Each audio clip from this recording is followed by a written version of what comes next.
یزید نے جب محسوس کیا کہ کوفہ کے گورنر نرمی سے کام لے رہا ہے تو اس نے گورنر کو معزول کر کے ابن زیاد کو گورنر بنا کر بھیجا، جو نہایت شکی القلب تھا۔ مورخین نے لکھا کہ ابن زیاد نے یزید کے حکم کی تعمیل کرتے ہوئے خاندان رسالت کو قتل کیا اور قیدیوں کو اونٹوں پر شہیدوں کے سروں کے ساتھ دمشق بھیج دیا۔ دمشق میں بھی ان کے ساتھ کچھ اچھا سلوک نہ ہوا۔ یزید نے حسین ابن علی کے سر کو اپنے سامنے تشت پر رکھ کر ان کے دندان مبارک کو چھڑی سے چھیڑتے ہوئے اپنے کچھ اشعار پڑھے، جن سے اس کا نقطہ نظر معلوم ہوتا ہے، جن کا ترجمہ کچھ یوں ہے: کاش آج اس مجلس میں بدر میں مرنے والے میرے بزرگ اور قبیلہ خزرج کی مصیبتوں کے شاہد ہوتے تو خوشی سے اچھل پڑتے اور کہتے، شاباش اے یزید، تیرا ہاتھ شل نہ ہو، ہم نے ان کے بزرگوں کو قتل کیا اور بدر کا انتقام لے لیا۔ بنی ہاشم سلطنت سے کھیل رہے تھے اور نہ آسمان سے کوئی وحی نازل ہوئی، نہ کوئی فرشتہ آیا ہے، نعوذ باللہ العیاذ باللہ۔ ناظرین، اب بات کرتے ہیں اہل سنت و دیگر غیر شرعی مکتبہ فکر کے موقف کی۔ تو یاد رہے کہ اہل سنت والجماعت کے نزدیک یزید پلید ایک فاسق و فاجر اور مرتکب کبائر تھا۔ اس نے نواسہ رسول، جگر گوشہ بطول، امام علی مقام، امام حسین اور ان کے رفقائے کار کو کربلا میں شہید، قتل اور مکہ مکرمہ، مدینہ منورہ اور مسجد نبوی کے تقدس کو پامال کیا۔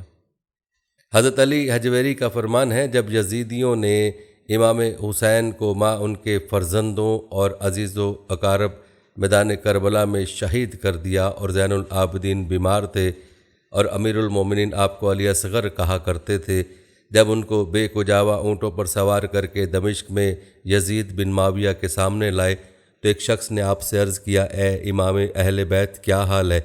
تو امام زین العابدین نے فرمایا کہ ان لوگوں نے ہماری قوم کے ساتھ وہ حشر کیا جو فرعون نے موسیٰ کی قوم کے ساتھ کیا، یعنی ہمارے مردوں کو ذبح کیا۔ امام سیوطی کا موقف ہے، اللہ تعالیٰ امام حسین کے قاتل اور ابن زیاد اور یزید پر لعنت کرے۔ مجدد الفسانی کا موقف یہ ہے کہ یزید بدبخت فاسقوں کے گروہ سے ہے، اس پر لعنت میں توقف کرنا یہ اہل سنت والجماعت کے اصول کی بنا پر ہے کہ کسی معین شخص پر لعنت جائز نہیں، خواہ وہ کافر ہی کیوں نہ ہو۔ ہاں، اگر یقین سے معلوم ہو جائے کہ اس کا خاتمہ ایمان پر نہیں ہوا، اس پر لعنت جائز ہے، جیسے کہ ابو لہب اور اس کی بیوی۔ تو اس کا مطلب یہ نہیں ہے کہ یزید مستحق لعنت نہیں ہے، بے شک وہ لعنت کا حقدار ہے۔ قرآن مجید میں ہے، بے شک جو لوگ اللہ تعالیٰ اور اس کے پیارے رسول کو ایذا دیتے ہیں ان پر دنیا میں بھی اور آخرت میں بھی لعنت ہے۔ اور جہاں تک بات ہے احمد رضا خان کے موقف کی، تو ان کے مطابق یزید پلید قطعاً یقیناً با جماعت اہل سنت فاسق و فاجر تھا۔ اس قدر پر ائمہ اہل سنت کا اتفاق و اتفاق ہے، صرف اس کی تکفیر و لعن میں اختلاف فرمایا، جیسا کہ ایک مقام پر لکھتے ہیں، یزید پلید کے بارے میں ائمہ اہل سنت کے 3 قول ہیں۔ امام احمد وغیرہ اکابر اسے کافر جانتے ہیں تو ہرگز بخشش نہ ہوگی، اور امام غزالی وغیرہ مسلمان کہتے ہیں تو اس پر کتنا ہی عذاب و بالآخر بخشش ضرور ہے، اور ہمارے امام سکوت فرماتے ہیں کہ ہم نہ مسلمان کہیں نہ کافر، لہٰذا یہاں بھی سکوت کریں گے، واللہ علم۔ ایک مقام پر لکھتے ہیں، اگر کوئی کافر کہے منع نہ کریں گے اور خود کہیں گے نہیں۔ یزید کے بارے میں مولانا امجد علی اعظمی لکھتے ہیں، یزید پلید فاسق فاجر مرتکب کبائر تھا، معاذ اللہ اس سے، اور ریحانہ رسول اللہ صلی اللہ علیہ وسلم سیدنا امام حسین سے کیا نسبت؟ آج کل جو بعض گمراہ کہتے ہیں کہ ہمیں ان کے معاملے میں کیا دخل، ہمارے وہ بھی شہزادے، وہ بھی شہزادے، ایسا بکنے والا مردود خارجی ناصبی مستحق جہنم ہے۔ ہاں، یزید کو کافر کہنے اور اس پر لعنت کرنے میں علماء اہل سنت کے 3 قول ہیں، اور ہمارے امام اعظم کا مسلک سکوت، یعنی ہم سے فاسق فاجر کہنے کے سوا نہ کافر کہیں نہ مسلمان۔ ناظرین، یاد رہے کہ دیوبندی بنیادی طور پر حنفی مسلک سے تعلق رکھتے ہیں اور ان کا عقیدہ سلفی حضرات سے مختلف ہے۔ جمہور علماء دیوبند کے نقطہ نظر یزید کے بالکل مخالف ہیں۔ ان کے مطابق یزید ایک برا شخص تھا۔ مشہور دیوبندی عالم محمد قاسم نانوتوی نے یزید کو پلید کا خطاب دیا، یہی لفظ رشید احمد گنگوئی نے استعمال کیا۔ اشرف علی تھانوی نے یزید کے مخالفت کی، اسے فاسق کہا۔ مفتی محمد شفیع نے یزید کی بیعت کو ایک حادثہ قرار دیا۔ انہوں نے حوالہ جات کے ساتھ لکھا کہ یزید نے تخت نشین ہوتے ہی کچھ اصحاب رسول سے زبردستی بیعت لینے کا حکم جاری کیا۔ انہوں نے یہ بھی کہا کہ جب حسین ابن علی کا سر یزید کے سامنے پیش کیا گیا تو اس نے ان کے دانتوں کو چھڑی سے چھیڑتے ہوئے اشعار پڑھے، جس پر ایک صحابی رسول صلی اللہ علیہ وسلم ابو حرزہ اسلمی جو موقع پر موجود تھے، انہوں نے کہا کہ اے یزید، تو ان دانتوں کو چھیڑتا ہے جس کو رسول خدا صلی اللہ علیہ وسلم بوسہ دیا کرتے تھے، تو جب قیامت کو آئے گا تو تیری شفاعت ابن زیاد کرے گا، اور حسین آئیں گے تو ان کی شفاعت رسول خدا صلی اللہ علیہ وسلم کریں گے۔ یہ کہہ کر ابو حرزہ مجلس سے نکل گئے۔ یزید نے حسین ابن علی کے ایک بچے عمر بن حسین کو کہا کہ سانپ کا بچہ سانپ ہوتا ہے، یعنی حضرت حسین ابن علی کو سانپ سے تشبیہ دی۔ مفتی محمد شفیع کے مطابق اگرچہ کچھ لوگ سمجھتے ہیں کہ یزید شہادت حسین کے بعد پشیمان ہوا، مگر اس پشیمانی کو نہیں مانا جا سکتا، کیونکہ اس واقعے کے بعد بھی یزید سیاہ کار رہا۔ اس کی موت بھی ایسے ہوئی کہ مرتے مرتے اس نے مکہ پر چڑھائی کرنے کے لیے ایک لشکر بھیجا۔ یزید کو اس واقعے کے بعد چین نصیب نہ ہوا، اور اس کو دنیا میں بھی اللہ نے ذلیل کیا، اور اسی ذلت کے ساتھ وہ ہلاک ہو گیا۔ ناظرین، سلفی مکتب فکر کے علماء کے نزدیک یزید کے بارے میں جو یہ مشہور ہے کہ اس نے قسطنطنیہ پر حملہ کرنے والے لشکر میں شمولیت کی اور وہ شاید جنت کی بشارت کا حقدار ہے، یہ مغالطے پر مبنی ہے۔ صحیح بخاری کی حدیث میں بلاد روم یعنی قیصر کے شہر پر حملہ آور پہلے لشکر کے بارے میں محمد صلی اللہ علیہ وسلم نے بشارت دی تھی۔ میری امت کا وہ پہلا لشکر جو قیصر کے شہر پر حملہ کرے گا، اللہ نے اس کی مغفرت کر دی۔ بریلوی مکتب فکر کے نزدیک در حقیقت بلاد روم قیصر کے شہر مدینہ قیصر یا بالخصوص قسطنطنیہ پر حملہ کرنے والے پہلے لشکر میں یزید شامل نہیں ہوا۔ تاریخ اسلام کی مستند اور مقبول ترین کتب جن میں البدایہ والنہایہ، الکامل فی التاریخ، تاریخ ابن خلدون، تاریخ بغداد اور تاریخ دمشق وغیرہ میں منقول ہے کہ بلاد روم یعنی قیصر روم کے شہر پر پہلا حملہ 42 ہجری میں ہوا اور دوسرا حملہ 43 ہجری میں ہوا، اور اسلامی لشکر قسطنطنیہ پر بھی حملہ آور ہوا۔ الغرض یکے بعد دیگرے بلاد روم یعنی قیصر کے شہر پر 6 حملے کیے گئے، اور بالآخر 7واں لشکر 49 ہجری میں امیر معاویہ کے دور خلافت میں روانہ کیا گیا، جس میں یزید کی شمولیت ہوئی۔ یزید نے پہل اس لشکر میں شامل ہونے سے انکار کیا، بعد ازاں لشکر کو پیش آنے والی مشکلات کی خبریں آنے پر خوشی کا اظہار کیا اور قطع پڑھا جو تاریخ کی کتب میں یوں منقول ہے: مقام فرقدونہ میں لشکر پر کیا بلا نازل ہوئی، بخار آیا کہ سرسام میں مبتلا ہوئے، مجھے کچھ پرواہ نہیں جبکہ میں اونچی قالین پر دیر سران میں بیٹھا ہوں اور کلثوم میرے بغل میں۔ یاد رہے کہ کلثوم یزید کی بیوی تھی۔ جب حضرت امیر معاویہ رضی اللہ تعالیٰ عنہ نے یہ اشعار سنے تو یزید کو قسم دی کہ ارض روم جا کر سفیان کے ساتھ ہو جا کہ تو بھی ان مصائب سے دوچار ہو جن سے غازیان اسلام ہوئے۔ اب مجبور ہو کر یزید گیا۔ حضرت امیر معاویہ رضی اللہ تعالیٰ عنہ نے اس کے ساتھ ایک بڑی جماعت کر دی۔ جب امیر معاویہ رضی اللہ تعالیٰ عنہ کو یزید کی اس نازیبہ حرکت کا علم ہوا تو آپ نے اسے لشکر کی روانگی کے بعد بطور سزا 50 ہجری میں قسطنطنیہ بھجوایا۔ بس مذکورہ حدیث نبوی صلی اللہ علیہ وسلم میں لفظ اول جیش یزید کو اس بشارت میں شامل کرنے میں مانع ہے۔ یزید کی شمولیت بترتیب 7ویں لشکر میں ہوئی، جبکہ پہلا لشکر کم و بیش 8 سال قبل حملہ آور ہو چکا تھا۔ اسی طرح دوسرا لشکر 7 برس قبل مدینہ قیصر کی طرف جنگ کے لیے روانہ ہوا اور قسطنطنیہ پر بھی حملہ آور ہوا۔ یہاں یہ امر ملحوظ رہنا چاہیے کہ مذکورہ بالا حدیث نبوی صلی اللہ علیہ وسلم صرف قسطنطنیہ کے لیے مخصوص نہیں بلکہ اس میں مدینہ قیصر یعنی پورے بلاد روم کی نشاندہی کی گئی ہے۔ اس لحاظ سے پہلا لشکر جو 42 ہجری میں حملہ آور ہوا وہی اس بشارت کا مستوجب ہے۔ یہ حدیث کتب حدیث بشمول صحیح بخاری میں لفظ مدینہ القیصر کے ساتھ آئی ہے۔ مذکورہ بالا یا کوئی اور مغفرت کی بشارت پر مبنی حدیث لفظ قسطنطنیہ کے ساتھ وارد نہیں ہوئی۔ بعد ازاں یزید اسلامی تعلیمات کے خلاف اقتدار پر قابض ہوا، بلاد اسلام میں ملوکیت کے آغاز کا موجب بنا۔ حجر اسقلانی فتح الباری میں اس ذیل میں لکھتے ہیں کہ حضرت ابو ہریرہ فرمایا کرتے کہ اے اللہ، میں سن 60 ہجری اور تخت سلطنت پر 9 عمر لونڈوں کے حکمران بن کر بیٹھنے سے تیری پناہ مانگتا ہوں، اور سن 60 ہجری کا سورج طلوع ہونے سے پہلے مجھے دنیا سے اٹھا لینا۔ اسی طرح مروان بن حکم جب ابو ہریرہ سے یزید کی خلافت کے لیے بیعت لینے آیا تو آپ نے مسجد نبوی میں مروان سے خطاب کرتے فرمایا: اے مروان، میں نے صادق نبی صلی اللہ علیہ وسلم کو فرماتے ہوئے سنا کہ قریش کے خاندان میں سے ایک گھرانے کے نادان بے وقوف لونڈوں کے ہاتھوں میری امت برباد ہو جائے گی۔ یعنی آپ صلی اللہ علیہ وسلم نے اپنی ذریت کے قتال کو اپنی امت کی بربادی پر محمول فرمایا۔ یاد رہے کہ یزید نے امام حسین اور عبداللہ بن زبیر سمیت دیگر صحابہ کرام سے زبردستی اپنی بیعت لینے کے لیے کہا، جو بالآخر سانح کربلا کا موجب بنا۔ کربلا میں یزیدی لشکر امام حسین سمیت دیگر اہل بیت اور آپ کے رفقا کو شہید کرنے کا مرتکب ہوا۔ معرکہ کربلا اسلامی تاریخ کا سب سے بڑا سانحہ اور یزید کے اقتدار پر یقیناً بہت بڑا دھبہ ہے۔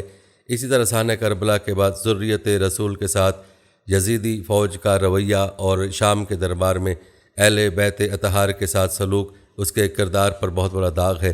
بعد ازاں جب سانحہ کربلا کے نتیجے میں اہل حجاز نے یزید کی بیعت توڑ دی تو مدینہ منورہ اور مکہ معظمہ پر حملے کا مرتکب ہوا اور واقعہ حرہ کے دوران اپنی افواج کے ذریعے مکہ معظمہ پر پتھروں کی بارش کی اور خانہ کعبہ کی چھت کو جلا دیا، مقدس مقامات کی بے حرمتی کی اور ہزارہ افراد کو شہید کیا، جن میں بہت سے صحابہ کرام بھی شامل تھے۔ اس کے علاوہ معاصرین اور مورخین نے یزید کو اعلانیہ گناہ کبیرہ کے ارتکاب اور عامۃ الناس کو اس کی طرف مائل کرنے کی وجہ سے اسے فاسق و فاجر قرار دیا، جیسا کہ امام ابن کثیر البدایہ والنہایہ میں نقل کرتے ہیں۔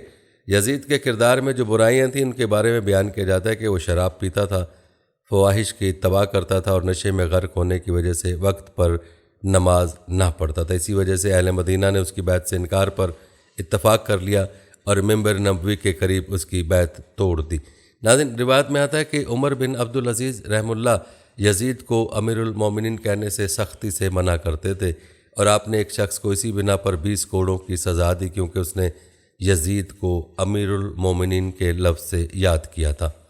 ناظرین، ہم آگے چل کر آپ کو یہ بھی بتائیں گے کہ تابعین، محدثین اور علماء کرام کے یزید کے بارے میں مزید کیا اقوال ہیں، لیکن پہلے آپ کو بتاتے ہیں کہ اس بدبخت کا انجام کیا ہوا، اس کی موت کیسی عبرتناک تھی۔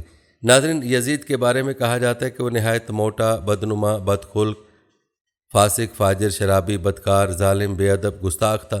اس کی شرارتیں اور بےہودگی ایسی ہیں جن سے بدماشوں کو بھی شرم آئے۔ اس ملعون نے مدینہ طیبہ، مکہ مکرمہ کی بے حرمتی کرائی۔ حضرت ابو درداء رضی اللہ تعالیٰ عنہ سے روایت ہے، حضور نبی کریم صلی اللہ علیہ وسلم نے فرمایا، میری سنت کا پہلا بدلنے والا بنی امیہ کا ایک شخص ہوگا جس کا نام یزید ہوگا۔ روایت میں آتا ہے کہ 59 ہجری میں حضرت ابو ہریرہ رضی اللہ تعالیٰ عنہ دعا کی، یا رب عز و جل، میں تجھ سے پناہ مانگتا ہوں 60 ہجری کے آغاز اور لڑکوں کی حکومت سے۔ اس دعا سے معلوم ہوتا ہے کہ حضرت سیدنا ابو ہریرہ رضی اللہ تعالیٰ عنہ جو حامل اسرار تھے، انہیں معلوم تھا کہ 60 ہجری کا آغاز لڑکوں کی حکومت اور فتنوں کا وقت ہے۔ ان کی یہ دعا قبول ہوئی اور انہوں نے 59 ہجری میں بمقام مدینہ طیبہ رحلت فرمائی۔ اسی طرح حضرت سیدنا عبداللہ بن حنظلہ رضی اللہ تعالیٰ عنہ کی روایت ہے، فرماتے ہیں کہ خدا عز و جل کی قسم، ہم نے یزید پر اس وقت خروج کیا جب ہمیں اندیشہ ہو گیا کہ اس کی بدکاریوں کے سبب آسمان سے پتھر نہ برسنے لگیں، کیونکہ محرمات کے ساتھ نکاح اور سود وغیرہ جیسے حرام کاموں کو اس بے دین نے علانیہ رواج دیا تھا۔ ناظرین، بات ہو رہی تھی یزید کی عبرتناک موت کی، تو یاد رہے کہ اس کی موت کے بارے میں مختلف روایات ہیں، جن میں سے مشہور روایت آپ کو بتاتے ہیں جن میں اس کی موت کا نقشہ کھینچا گیا ہے۔ تاریخ گواہ ہے کہ واقعہ کربلا کے کچھ ہی دنوں کے بعد یزید ایک ہلاکت خیز اور انتہائی موذی مرض میں مبتلا ہوا۔ پیٹ کے درد اور راتوں کے زخموں کی تکلیف سے ماہی بیاب کی طرح تڑپتا رہتا تھا، یعنی جس طرح مچھلی پانی کے بغیر تڑپتی، اسی طرح سے تڑپتا تھا۔ حمص میں جب اسے اپنی موت کا یقین ہو گیا تو اپنے بڑے لڑکے معاویہ بن یزید کو بستر مرگ پر بلایا اور امور سلطنت کے بارے میں کچھ کہنا ہی چاہتا تھا کہ بے ساختہ بیٹے کے منہ سے چیخ نکلی اور نہایت ذلت و حقارت کے ساتھ یہ کہتے ہوئے باپ کی پیشکش کو ٹھکرا دیا کہ جس تاج و تخت پر آل رسول کے خون کے دھبے ہیں میں اسے ہرگز قبول نہیں کر سکتا۔ خدا اس منوط سلطنت کی وراثت سے مجھے محروم رکھے جس کی بنیادیں نواس رسول کے خون پر رکھی گئی ہیں۔ ناظرین، ایک روایت یہ بھی ہے کہ معاویہ بن یزید نے 40 دن تک حکمرانی کرنے کے بعد حکمرانی چھوڑی تھی۔ اس حوالے سے تفصیل آگے چل کر آپ کو بتائیں گے۔ البتہ اس روایت کے مطابق یزید اپنے بیٹے کے منہ سے الفاظ سن کر تڑپ گیا اور شدت رنج و الم سے بستر پر پاؤں پٹکنے لگا۔ موت سے کچھ دن پہلے یزید کی آنتیں سڑ گئیں، اس میں کیڑے پڑ گئے، تکلیف کی شدت سے خنزیر کی طرح چیختا تھا۔ پانی کا قطرہ حلق سے نیچے اترنے کے بعد نشتر کی طرح چبھنے لگتا تھا۔ عجیب قہر الہی کی مار تھی، پانی کے بغیر بھی تڑپتا تھا اور پانی پا کر بھی چیختا تھا۔ بالآخر اسی درد کی شدت سے تڑپ تڑپ کر اس کی جان نکلی۔ لاش میں ایسی ہولناک بدبو تھی کہ قریب جانا مشکل تھا۔ جیسے تیسے اس کو سپرد خاک کیا گیا۔ ناظرین، حضرت حسن بصری تابعی رضی اللہ تعالیٰ عنہ سے روایت ہے، دنیا کی محبت ہر برائی کی جڑ ہے۔ یزید پلید کا دل چونکہ دنیا ناپائیدار کی محبت سے سرشار تھا، اس لیے وہ شہرت و اقتدار کی ہوس میں گرفتار ہو گیا۔ اپنے انجام سے غافل ہو کر اس نے امام علی مقام اور آپ کے رفقا کے خون ناحق سے اپنے ہاتھوں کو رنگ لیا۔ جس اقتدار کی خاطر اس نے کربلا میں ظلم و ستم کی آندھیاں چلائیں، وہ اقتدار اس کے لیے کچھ زیادہ ہی ناپائیدار ثابت ہوا۔ بد نصیب یزید صرف 3 برس 6 ماہ تخت حکومت پر شیطانیت کر کے ربیع الاول 64 ہجری کو ملک شام کے شہر حمص کے علاقے ہوارین میں 39 سال کی عمر میں مر گیا۔ ناظرین، یزید پلید کی موت کا ایک سبب یہ بھی بتایا جاتا ہے کہ ایک رومیو نسل لڑکی کے عشق میں گرفتار ہو گیا تھا، مگر وہ لڑکی اندرونی طور پر اس سے نفرت کرتی تھی۔ ایک دن رنگ رلیاں منانے کے بہانے اس نے یزید کو دور ویرانے میں تنہا بلایا۔ وہاں کی ٹھنڈی ہواؤں نے یزید کو بدمست کر دیا۔ اس دوشیزہ نے یہ کہتے ہوئے کہ جو بے غیرت و ناپکار اپنے نبی کے نواسے کا غدار ہو، وہ میرا کب وفادار ہو سکتا ہے، خنجر آبدار کے پے در پہ وار کر کے چیر پھاڑ کر اس کو وہیں پھینک دیا۔ چند روز اس کی لاش چیل کبوں کی دعوت میں رہی، بالآخر ڈھونڈتے ہوئے اس کے نوکر چا کر وہاں پہنچے اور گڑھا کھود کر اس کی سڑی ہوئی لاش کو وہیں داب آئے۔ یزید ملعون کی موت کی ایک روایت یہ ہے کہ بلازری نے ایک شامی بوڑھے سے یزید کی موت کے سبب کے بارے میں لکھا ہے کہ ایک دن یزید نے اپنے بندر کو وحشی خچر کی پشت پر بٹھایا اور خود بھی ایسی حالت میں کہ مست اور مدوش تھا، اس کے پیچھے دوڑنا شروع کر دیا کہ اچانک زمین پر گرا، گردن ٹوٹ گئی۔ حضرت ابن عباس رضی اللہ عنہ سے منقول ہے کہ انہوں نے کہا کہ یزید ہوارین میں مستی کی حالت سے شکار کی غرض سے گھوڑے پر بیٹھا اور اس کے آگے وہ وحشی خچر دوڑ رہی تھی جس پر بندر بیٹھا ہوا تھا۔ اس کے پیچھے یزید نے اپنے گھوڑے کو دوڑایا اور ایک شعر پڑھا اور وہ شعر کہتے ہی وہ گھوڑے سے گرا اور گردن ٹوٹ گئی اور پھر اٹھ نہیں پایا۔ ناظرین، آپ کو بتاتے چلیں کہ یزید ہی کے عہد حکومت میں عقبہ بن نافع کے ہاتھوں مغربی اقصی فتح ہوا اور مسلم بن زیاد نے بخارا اور خوارزم فتح کیا۔ دمشق میں ایک چھوٹی سی نہر تھی جس کو توسیع یزید نے کی تھی، اس لیے اس کو نہر کو اس کی طرف منسوب کر کے نہر یزید کہا جاتا ہے، اور یہ بھی کہا جاتا ہے کہ اسی نے سب سے پہلے کعبۃ اللہ کو ریشمی غلاف پہنایا۔ لیکن ناظرین، یزید کی چاہے جتنی بھی بھلائیاں ہوں وہ نظر نہیں آئیں گی، کیونکہ یزید وہ بدبخت شخص ہے جس کی پیشانی پر اہل بیت طاہر رضی اللہ عنہ کی بے گناہ قتل کے سیاہ داغ ہے، اور اسی لیے اس پر ہر زمانے میں دنیا اسلام ملامت کرتی رہی ہے اور قیامت تک اس کا نام تحقیر کے ساتھ لیا جائے گا۔ یہ بد باطن سیاہ دل ننگے خاندان یعنی خاندان کی ذلت کا باعث تھا۔ ناظرین، یزید کے انجام اور یزید کے بارے میں مختلف مکتبہ فکر کی آراء آپ نے ملاحظہ کی۔ اب آپ کو یزید کے بارے میں تابعین اور علماء کرام کے اقوال بتاتے ہیں اور چند روایت بتاتے ہیں جو احادیث کی کتابوں میں یزید کے حوالے سے منقول ہیں۔ ان اقوال سے آپ پر یزید کے حوالے سے مزید حقائق واضح ہوں گے، لہٰذا ویڈیو کو آپ نے اسکپ کرنے کی کوشش نہیں کرنی۔ یزید کی کنیت اور پیدائش کے حوالے سے حافظ ابن حجر عسقلانی رحمہ اللہ لکھتے ہیں کہ یزید بیٹا معاویہ بن ابی سفیان صخر بن حرب بن امیہ بن عبد شمس ہے۔ کنیت اس کی ابو خالد ہے اور یزید حضرت عثمان غنی رضی اللہ تعالیٰ عنہ کے دور خلافت میں پیدا ہوا۔ ناظرین، یزید کے حوالے سے کتب حدیث سے چند روایت ملاحظہ فرمائیں۔ ابو یعلا اور مجمع زوائد میں حضرت ابو عبیدہ رضی اللہ تعالیٰ عنہ سے روایت ہے کہ حضور صلی اللہ علیہ وسلم نے ارشاد فرمایا کہ میری امت کا امر یعنی حکومت عدل کے ساتھ قائم رہے گا، یہاں تک کہ پہلا شخص جو اسے تباہ کرے گا وہ بنی امیہ میں سے ہوگا جس کو یزید کہا جائے گا۔ اسی طرح سے محدث امام ریوانی نے اپنی مسند میں حضرت ابو درداء رضی اللہ تعالیٰ عنہ سے روایت کی ہے۔ وہ فرماتے ہیں کہ میں نے حضور صلی اللہ علیہ وسلم کو فرماتے سنا کہ آپ صلی اللہ علیہ وسلم فرماتے ہیں کہ پہلا وہ شخص جو میرے طریقے کو بدلے گا وہ بنی امیہ میں سے ہوگا جس کو یزید کہا جائے گا۔ اسی طرح حضرت ابو ہریرہ رضی اللہ تعالیٰ عنہ سے روایت ہے کہ حضور صلی اللہ علیہ وآلہ وسلم نے فرمایا سن 60 کے آغاز سے تم لوگ اللہ تعالیٰ کی پناہ مانگنا، اس وقت دنیا احمق اور بد عادات کے لیے ہوگی۔ اس حدیث کی تشریح میں علامہ قاضی ثناء اللہ پانی پتی فرماتے ہیں کہ چھوکروں اور احمقوں کی حکومت سے مراد یزید کی حکومت کی طرف اشارہ ہے۔ ناظرین، یہ تھی یزید کے بارے میں چند روایت۔ یزید کے بارے میں جید تابعین کے اقوال کیا ہیں، ذرا غور سے ملاحظہ کیجئے۔ حضرت عبداللہ بن حنظلہ رضی اللہ تعالیٰ عنہ فرماتے ہیں کہ خدا تعالیٰ کی قسم ہم یزید کے خلاف اس وقت اٹھ کھڑے ہوئے جبکہ ہمیں یہ خوف لاحق ہو گیا کہ اس کی بدکاریوں کی وجہ سے ہم پر آسمان سے پتھر نہ برس پڑے۔ کیونکہ یہ شخص ماؤں، بیٹیوں اور بہنوں کے ساتھ نکاح جائز قرار دیتا اور شراب پیتا اور نمازیں چھوڑ دیتا تھا، نعوذ باللہ۔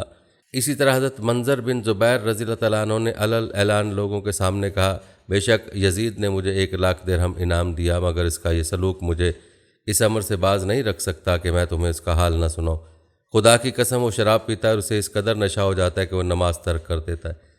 ناظرین، ابن اسیر کی روایت ہے کہ حضرت عبداللہ بن زبیر رضی اللہ تعالیٰ عنہ فرماتے ہیں، خدا کی قسم بلا شبہ انہوں نے ایسے شخص کو قتل کیا جو قائم اللیل اور صائم النہار تھا، جو ان سے ان امور کے زیادہ حقدار تھے اور اپنے دین و فضیلت اور بزرگی میں ان سے بہتر تھے۔ خدا کی قسم وہ قرآن مجید کے بدلے گمراہی پھیلانے والے نہ تھے۔ اللہ تعالیٰ کے خوف سے ان کی مجلسوں میں ذکر الہی کی بجائے شکاری کتوں کا ذکر ہوتا تھا۔ یہ باتیں انہوں نے یزید کے متعلق کہی تھیں۔ بس ان قریب یہ لوگ جہنم کے وادی غی میں جائیں گے۔ اسی طرح معروف تابعی نوفل بن ابو انضرت نے فرمایا، میں پہلی صدی کے مجدد حضرت عمر بن عبدالعزیز رضی اللہ تعالیٰ عنہ کے پاس تھا۔ بس ایک شخص نے آ کر یزید کا تذکرہ کرتے ہوئے اس کو یوں کہا، امیر المومنین یزید بن معاویہ۔ یہ سننا تھا کہ حضرت عمر بن عبدالعزیز رضی اللہ تعالیٰ عنہ غضبناک ہو کر فرمایا، تو یزید کو امیر المومنین کہتا ہے؟ پھر آپ کے حکم پر اس کو 20 کوڑے مارے گئے۔ ناظرین، تابعین کے نقوال سے یزید کی شخصیت کے بارے میں بیان کیے گئے حقائق کی مزید تصدیق ہوتی ہے اور یزید کا کردار واضح ہوتا ہے کہ وہ کس درجے کا بد کردار شخص تھا۔ آئیے اب آپ کو یزید کے بارے میں علماء اسلام اور محدثین کے چند اقوال بھی بتاتے ہیں۔ روایت ہے کہ حضرت امام احمد بن حنبل رضی اللہ تعالیٰ عنہ متوفی 241 ہجری نے اپنے فرزند کو فرمایا، کیوں لعنت نہ کی جائے اس یزید پر جس پر اللہ تعالیٰ نے قرآن مجید میں لعنت کی ہے۔ آپ کے بیٹے نے عرض کیا، اللہ تعالیٰ نے قرآن مجید میں کہاں یزید پر لعنت کی ہے؟ آپ نے فرمایا، سورہ محمد کی آیات میں، تو کیا تمہارے لچھن یعنی کردار نظر نہیں آتے ہیں؟ اگر تمہیں حکومت ملے تو زمین میں فساد پھیلاؤ اور ایسے رشتہ دار کاٹ دو۔ یہ ہیں وہ لوگ جن پر اللہ نے لعنت کی اور انہیں حق سے بہرا کر دیا اور ان کی آنکھیں پھوڑ دیں۔ اس آیت کی تفسیر میں مشہور مفسر امام سید محمود آلوسی حنفی متوفی 1270 ہجری فرماتے ہیں، سورہ محمد کی ان آیات سے استدلال کیا گیا ہے کہ یزید پر لعنت جائز ہے، اور میں یزید جیسے فاسق فاجر پر لعنت شخص کی طرف جاتا ہوں، کیونکہ یزید کی توبہ کا احتمال اس کے ایمان کے احتمال سے بھی زیادہ ضعیف ہے، اور یزید کے ساتھ ابن زیاد، ابن سعد اور یزید کی ساری جماعت شریک ہے۔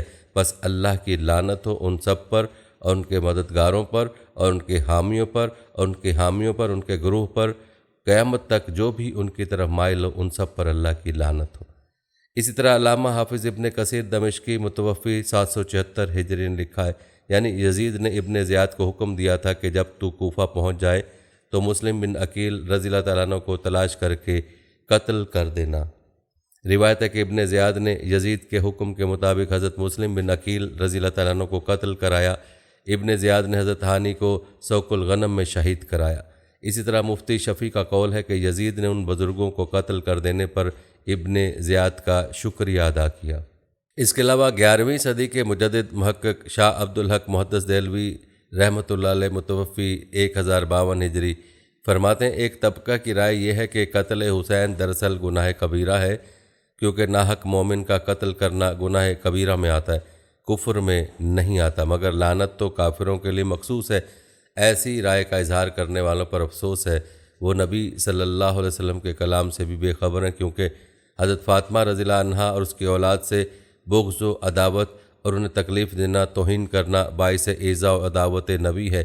اس حدیث کی روشنی میں یہ حضرات یزید کے متعلق کیا فیصلہ کریں گے؟ کیا اہانت رسول اور عداوت رسول کفر اور لعنت کا سبب نہیں ہے، اور یہ بات جہنم کی آگ میں پہنچانے کے لیے کافی نہیں؟ ناظرین، یہاں ہمارا آپ سے سوال ہے کہ آپ یزید کے بارے میں کیا موقف رکھتے ہیں؟ اس پر لعنت کرنی چاہیے یا نہیں؟ اگر آپ یزید کو ملعون سمجھتے ہیں تو پھر ابھی کمنٹ میں یزید پر لعنت کا ایک جملہ ضرور تحریر کریں۔ ناظرین، یزید پر لعنت کے حوالے سے علماء کے چند اقوال ملاحظہ فرمائیں۔ امام جلال الدین سیوطی، اللہ تعالیٰ کی لعنت ہو امام حسین رضی اللہ تعالیٰ عنہ کے قاتل ابن زیاد اور یزید پر۔ امام حسین رضی اللہ تعالیٰ عنہ کربلا میں شہید ہوئے اور آپ کی شہادت کا قصہ طویل ہے، دل اس ذکر کا متحمل نہیں ہو سکتا۔ اسی طرح امام ربانی مجدد الافسانی متوفی 1043 ہجری فرماتے ہیں یزید بے دولت صحابہ کرام میں سے نہیں، اس کی بدبختی میں کسی کو کلام ہے، جو کام اس نے کیے ہیں کوئی کافر فرنگی بھی نہ کرے گا۔ اسی طرح امام المحدثین حضرت علامہ شاہ عبدالعزیز محدث دہلوی متوفی 1239 ہجری فرماتے ہیں بس انکار کیا امام حسین رضی اللہ تعالیٰ عنہ نے یزید کی بیعت سے، کیونکہ وہ فاسق، شرابی اور ظالم تھا، اور امام حسین رضی اللہ تعالیٰ عنہ مکہ شریف تشریف لے گئے۔ امام طاہر بن احمد بن عبد الرشید بخاری متوفی 542 ہجری فرماتے ہیں یزید پر لعنت کرنے کے بارے میں امام علامہ قوام الدین الصنعاری رحمہ اللہ اپنے والد سے حکایت بیان کرتے ہیں کہ یزید پر لعنت کرنا جائز ہے، اور فرماتے ہیں یزید پلید پر لعنت کرنے میں کوئی حرج نہیں۔ اسی طرح امام حضرت عبد الرحمن جامی متوفی 898 ہجری فرماتے ہیں یزید پر 100 لعنتیں ہوں اور بھی۔ ناظرین، خود کو 14ویں صدی کا مجدد کہلوانے والے امام احمد رضا خان محدث بریلی موقف ملاحظہ فرماتے ہیں یزید کو اگر کوئی کافر کہے تو ہم منع نہیں کریں گے اور خود نہ کہیں گے۔ دوسرے مقام پر فرماتے ہیں یزید پلید کے بارے میں ائمہ اہل سنت کے 3 اقوال ہیں۔ امام احمد بن حنبل وغیرہ اکابر اسے کافر جانتے ہیں کہ ہرگز بخشش نہ ہوگی، اور امام غزالی رحمہ اللہ وغیرہ مسلمان کہتے ہیں کہ اس پر کتنا ہی عذاب ہو بالآخر بخشش ضرور ہوگی، اور ہمارے امام اعظم ابو حنیفہ رضی اللہ تعالیٰ عنہ سکوت یعنی خاموشی فرماتے ہیں کہ ہم نہ مسلمان کہیں نہ کافر، لہٰذا یہاں بھی سکوت کریں گے۔ ناظرین، ہم نے مختلف کتب سے آپ کے سامنے احادیث، اقوال صحابہ کرام اور علماء اسلام کے اقوال بیان کیے، اب فیصلہ آپ خود فرمائیں کہ ہم اکابر محدثین کی بات مانیں یا موجودہ دور کے نام نہاد مذہبی اسکالرز کی، جو کوٹ پتلون اور ٹائی میں ملبوس ہو کر اپنے فلسفے دنیا کے سامنے بیان کرتے ہیں۔ ناظرین، ہمیں چاہیے کہ ہم اکابرین اور محدثین کی بات مانیں۔ یہاں آپ کو ذاکر نائک کے موقف کے بارے میں بتاتے چلیں کہ 2008 کے اوائل میں ڈاکٹر ذاکر نائک نے اپنے ایک سوال کے جواب میں کہا تھا کہ کربلا کی جنگ سیاسی جنگ تھی۔ اس کے بعد یزید کو رحمۃ اللہ علیہ کہا۔ اس کی ویڈیو CD مکتبہ فیضان اشرف شہید مسجد کھارا در کراچی پر موجود ہے۔ ذاکر نائک کے ان الفاظ پر پوری دنیا کے علماء کرام اور مفتیان کرام نے ذاکر نائک کو گمراہ اور بے دین قرار دیا تھا۔ پہلے تو ذاکر نائک نے اس فتوے کو کوئی اہمیت نہ دی، مگر جب پوری دنیا سے اس کے جواب کی مذمت کی گئی تو فوراً اس نے یہ کہا کہ جو فتویٰ مجھ پر لگاتے ہو وہی فتویٰ حضرت امام غزالی پر بھی لگاؤ۔ یوں محسوس ہوتا ہے کہ ذاکر نائک نے حضرت امام غزالی کا فتویٰ یزید کے متعلق صحیح پڑھا اور سمجھا ہی نہیں، لہذا امام غزالی کا یزید کے متعلق فتویٰ بھی آپ کو بتائے دیتے ہیں۔ حجت الاسلام امام غزالی رحمۃ اللہ کا فتویٰ ملاحظہ فرماتے ہیں اگر کوئی پوچھے کہ امام حسین رضی اللہ تعالیٰ عنہ کے قاتل اور آپ کے قتل کا حکم دینے والے پر اللہ تعالیٰ کی لعنت ہو، کہنا جائز ہے؟ ہم کہتے ہیں کہ حق بات یہ ہے کہ یوں کہا جائے کہ آپ رضی اللہ تعالیٰ عنہ کا قاتل اگر توبہ کر کے مرا ہے تو اس پر خدا کی لعنت نہ ہو، کیونکہ یہ ایک احتمال ہے کہ شاید اس نے توبہ کر لی ہو۔ ناظرین، اگر غور کریں تو امام غزالی رحمۃ اللہ علیہ کے فتوے سے مندرجہ ذیل باتیں ثابت ہوتی ہیں۔ پہلی بات یہ ثابت ہوتی ہے کہ حضرت امام حسین رضی اللہ تعالیٰ عنہ کو قتل ناحق تھا، لہذا ثابت ہوا کہ ناحق قتل کرنے والے یزید اور یزیدی ظالم اور قاتل تھے، ورنہ قاتل پر خدا کی لعنت جائز نہ ہوتی۔ دوسری بات یہ ثابت ہوتی ہے کہ توبہ کی قید لگانا امام غزالی رحمہ اللہ کے کمال تقوی کی دلیل ہے۔ تیسری بات یہ کہ آپ نے پورے فتوے میں ذاکر نائک کی طرح معرکہ کربلا کو سیاسی جنگ قرار نہیں دیا۔ چوتھی بات یہ ہے کہ آپ نے پورے فتوے میں ذاکر نائک کی طرح یزید کو رحمۃ اللہ علیہ نہیں کہا۔ پانچویں بات یہ ہے کہ یزید اور قاتلان حسین رضی اللہ تعالیٰ عنہ کی توبہ کہیں سے بھی ثابت نہیں، لہٰذا امام غزالی کے فتوے کے مطابق امام حسین رضی اللہ تعالیٰ عنہ کے قاتل اور آپ کے قتل کا حکم دینے والے پر اللہ تعالیٰ کی لعنت ہو۔ ناظرین، جو لوگ یزید کو نادم اور بے قصور کہتے ہیں ان کے لیے چند سوالات ہیں، وہ ان سوالات پر غور کرنے کے بعد اپنے موقف پر نظر ثانی کریں۔ یزید اگر ظالم نہ تھا تو اس نے صحابی رسول حضرت نعمان بن بشیر رضی اللہ تعالیٰ عنہ کو معزول کر کے ابن زیاد کو کوفے کا گورنر کیوں بنایا؟ اگر اس کے کہنے پر سب کچھ نہیں ہوا تو اس نے معرکہ کربلا کے بعد ابن زیاد، ابن سعد اور شمر کو سزائے موت کیوں نہیں دی؟ معرکہ کربلا کے بعد اہل بیت کی خواتین کو قیدیوں کی طرح کیوں رکھا گیا؟ حضرت سیدہ زینب رضی اللہ تعالیٰ عنہ کے سامنے اپنی فتح کا خطبہ کیوں پڑھا؟ جب اس کے دربار میں امام حسین رضی اللہ تعالیٰ عنہ کا سر انور لایا گیا تو اس پر اس نے چھڑی کیوں ماری؟ اگر یزید بے قصور تھا تو اس نے گھرانہ اہل بیت سے معافی کیوں نہیں مانگی؟ معرکہ کربلا کے بعد مسجد نبوی کی بے حرمتی کیوں کی گئی اور امام جلال الدین سیوطی رحمہ اللہ نے تاریخ الخلفاء میں لکھا کہ مسجد نبوی میں گھوڑے باندھے گئے، بیت اللہ پر یزید نے سنگ باری کیوں کروائی؟ امام سیوطی رحمہ اللہ کے مطابق بیت اللہ میں آگ لگی اور غلاف کعبہ جل گیا۔ ناظرین، ان سوالات پر غور فرمائیں اور خود ہی سوچیں کہ ایسے اقدامات کے بعد بھی کیا یزید کو ملعون نہیں کہنا چاہیے؟ یزید کے حوالے سے ایک اور اہم سوال یہ بھی پوچھا جاتا ہے کہ کیا یزید کے لیے جنت کی بشارت دی گئی تھی؟ بعض لوگ کہتے ہیں کہ حضور صلی اللہ علیہ وسلم نے فاتح قسطنطنیہ کو جنت کی بشارت دی تھی اور یزید بھی اس لشکر میں شامل تھا، لہٰذا وہ جنتی ہوا۔ تو اس حوالے سے تفصیل ہم پہلے بیان کر چکے ہیں کہ یزید پہلے لشکر میں موجود نہیں تھا، بلکہ یزید کو بعد میں سزا کے طور پر حضرت امیر معاویہ نے سزا کے طور پر بھیجا تھا، اور یزید کو کسی صورت اس بشارت کا حقدار نہیں کہا جا سکتا۔ ناظرین، آپ کو محدثین اور علماء کے فیصلے کی مزید توفیق کے لیے یہ بتاتے چلیں کہ حضور صلی اللہ علیہ وسلم کا یہ بھی فرمان ہے کہ انسان زبان سے لا الہ الا اللہ کہہ دے وہ جنتی ہے، لیکن مرزا قادیانی کے ماننے والے بھی کلمہ طیبہ پڑھتے ہیں، وہ کافر کیوں؟ اسی طرح اس بات پر بھی ذرا غور فرمائیں کہ حضور صلی اللہ علیہ وسلم کا فرمان ہے کہ میری امت کے 73 فرقے ہوں گے، یہ فرمان اس بات کی دلیل ہے کہ وہ تمام فرقے لا الہ الا اللہ کہنے والے ہوں گے، لیکن پھر 72 جہنمی کیوں؟ تو بات اصل یہ ہے کہ جو شخص کلمہ طیبہ پڑھے اور مرتے دم تک مرتد یعنی بے ایمان نہ ہو، وہ جنتی ہے۔ ہم نے آپ کے سامنے تابعین اور علماء امت کے یزید کے متعلق تاثرات پیش کر دی ہیں۔ اگر اب بھی کوئی زبردستی یزید کو رحمۃ اللہ علیہ امیر المومنین اور جنتی کہے تو اسے چاہیے کہ وہ یہ دعا کرے کہ اے اللہ تعالیٰ میرا حشر قیامت کے دن یزید کے ساتھ فرما۔ ناظرین، کیا آپ میں سے کوئی ایسا ہے جو یہ چاہے کہ اس کا حشر یزید کے ساتھ ہو؟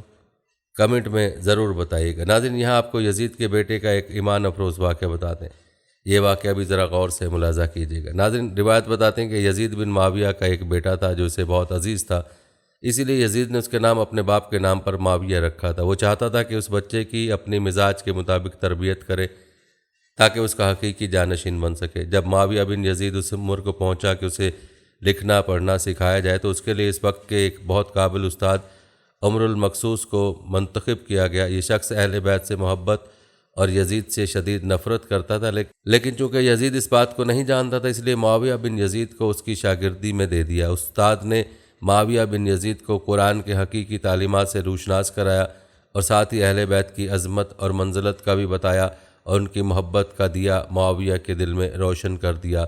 کہتے ہیں یزید ملعون کا یہ بیٹا ابھی 20 سال کا ہی تھا کہ اس کا باپ جہنم رسید ہوا اور لوگوں نے معاویہ بن یزید کو مسلمانوں کا خلیفہ تسلیم کر لیا۔ ناظرین، یاد رکھیں 20 سال کی عمر جوانی کا ایسا دور ہے کہ جب انسانی خواہشات کی منہ زوری عروج پر ہوتی ہے۔ یزید کا جانشین ہونا اور پوری اسلامی مملکت پر حکمرانی کرنا اپنی تمام جائز و ناجائز خواہشات کو پورا کرنے کے لیے بہترین موقع تھا، لیکن معاویہ بن یزید 40 دن تک تخت خلافت پر بیٹھا اور ان 40 دنوں میں اس نے اپنے باپ کے شرمناک کارناموں کی بہت باریک بینی سے جائزہ لیا۔ جب اس نے دیکھا کہ میرے باپ نے اسلام اور مسلمانوں کو کس قدر عظیم نقصانات پہنچائے ہیں تو اس نے محسوس کیا کہ وہ ایک دوراہے پر کھڑا ہے، یعنی حکومت کی باغ دوڑ تھامے رہے اور ظلم و ستم اور عیش و عشرت کا بازار گرم رکھے، یا تخت و تاج کو چھوڑ دے اور اپنے آپ کو ان ہولناک گناہوں اور ان کے دردناک عذاب سے دور رکھے۔ بالآخر اس نے فیصلہ کر ہی لیا۔ اس کا فیصلہ ان سچی تعلیمات اور اس ایمان کے توفیل ہی ممکن ہوا جو اس کے رگ و پے میں شامل ہو چکا تھا۔ اس نے ایک عزم راسخ کے ساتھ حکومت کے عہدیداروں اور عوام کو مسجد میں جمع کیا اور پھر خود ممبر پر جا بیٹھا۔ اس نے اپنی تقریر میں سب سے پہلے خدا کی حمد کی، اس کے بعد رسول اکرم صلی اللہ علیہ وسلم پر درود بھیجا، اور پھر وہ یوں گویا ہوا، میرے جد نے اس شخص سے تخت و خلافت کے لیے جنگ کی جو تمام لوگوں میں سب سے زیادہ اس مقام کا حقدار تھا۔ اسلام میں اس کا کردار سب سے زیادہ روشن تھا، شجاعت اور علم میں وہ سب سے آگے تھا، وہ سب سے پہلے ایمان لایا اور رسول خدا کے سب سے زیادہ نزدیک تھا۔ وہ رسول کا چچا زاد فاطمہ زہرا کا شوہر اور سبتین کا پدر تھا۔ پھر بھی جب میرے جد نے اس سے جنگ کی تو تم سب نے میرے جد کا ہی ساتھ دیا اور میرے جد نے اس خلافت پر قبضہ کر لیا، اور وہ اس وقت تک قابض رہا جب تک اس کی موت نہ پہنچی۔ اس کے بعد خلافت میرے باپ یزید کے حصے میں آئی۔ وہ اپنے اعمال اور بد کرداری کی وجہ سے ہرگز اس کا اہل نہیں تھا، لیکن وہ بھی اس پر قابض رہا اس کا نفس اسے بدترین کاموں کی ترغیب دیتا رہا۔ وہ اپنے برے کاموں پر بھی فخر کرتا تھا۔ اس نے بھی خدا کی بتائی ہوئی حدود سے تجاوز کیا۔ رسول اللہ صلی اللہ علیہ وسلم کی اولاد پر اس نے بدترین مظالم ڈھائے، لیکن اس کی حکومت کی مدت بہت تھوڑی تھی اور بہت جلد اس کی شرمناک زندگی کا خاتمہ ہو گیا۔ آج وہ اپنے اعمال کے حساب سے کتاب میں الجھا ہوا ہوگا۔ روایت بتاتے ہیں کہ جب معاویہ بن یزید کی بات یہاں تک پہنچی تو اس کا گلا رند گیا۔ کافی دیر تک وہ بلند آواز سے روتا رہا۔ اس کے بعد وہ دوبارہ گویا ہوا، اے لوگو، میں تمہارے گناہوں کا بوجھ اپنے کاندھوں پر نہیں اٹھا سکتا اور نہ تمہاری دوستی کا توق اپنے گلے میں ڈالوں گا۔ اب تم خود جو بہتر سمجھو کرو یا وہ حکومت کرے جس کا تم انتخاب کرو۔ میں اپنی بیعت تم لوگوں پر سے اٹھاتا ہوں اور اس خلافت کو ٹھکراتا ہوں۔ تاریخی روایت بتاتے کہ معاویہ بن یزید کے جملوں نے محفل میں ایک طوفان برپا کر دیا۔ سب حیرت و اضطراب سے ایک دوسرے کو تکنے لگے اور پھر زور زور سے شور مچانے لگے۔ ہر شخص اپنی رائے دے رہا تھا۔ مروان بن حکم جو ممبر کے نزدیک ہی بیٹھا تھا، اس نے کھڑے ہو کر معاویہ پر اعتراض کرنا چاہا، جس پر معاویہ نے غصے سے چیخ کر مروان سے کہا، مجھ سے دور ہو جا، کیا تو حیلے اور بہانے سے میرے ذہن میں داخل ہونا چاہتا ہے؟ میں نے تمہاری خلافت کا مزہ نہیں چکھا ہے کہ تمہارے گناہوں کی ذمہ داری اٹھاؤں۔ اگر یہ خلافت فائدہ مند چیز ہے تو افسوس کہ میرے باپ نے اس کے ذریعے صرف اپنے گناہوں اور بدبختی میں اضافہ کیا، اور اگر یہ نقصان دہ چیز ہے تو جو بدبختی اس سے میرے باپ نے سمیٹی ہے وہی کافی ہے۔ میں اپنے آپ کو اس سے آلودہ نہیں کروں گا۔ یہ کہہ کر وہ زار و قطار رونے لگا اور پھر ممبر سے نیچے اتر آیا۔ ناظرین، یہ تھا واقعہ یزید کے بیٹے معاویہ بن یزید کا، جس میں آپ نے ملاحظہ کیا کہ یزید کے اپنے بیٹے کی اس کے بارے میں کیا رائے تھی۔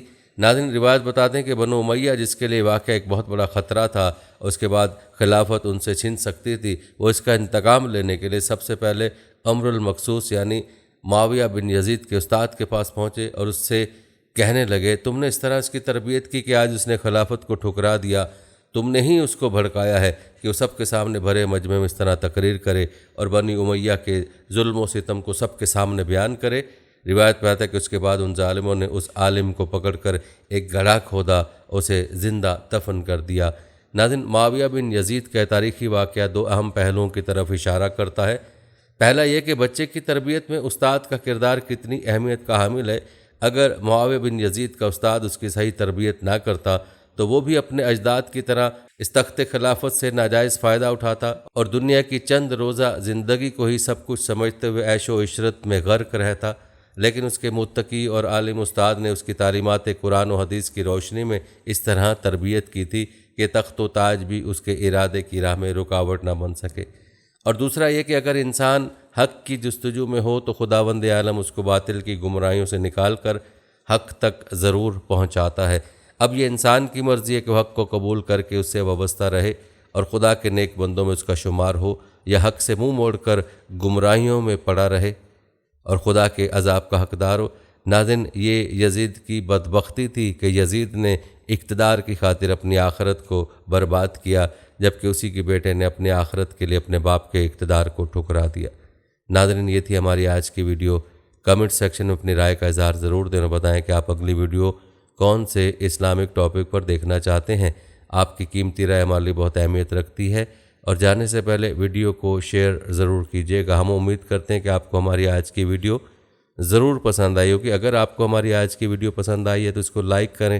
آخر میں ان لوگوں سے ایک بار پھر درخواست ہے کہ ہمارے چینل کو ضرور سبسکرائب کر لیں جنہوں نے ابھی تک ہمارا چینل سبسکرائب نہیں کیا ہوا۔ سبسکرائب کے ساتھ لگے گھنٹی کے بٹن کو بھی ضرور کلک کریں تاکہ آپ کو ہماری آنے والی مزید ویڈیوز کا نوٹیفیکیشن بر وقت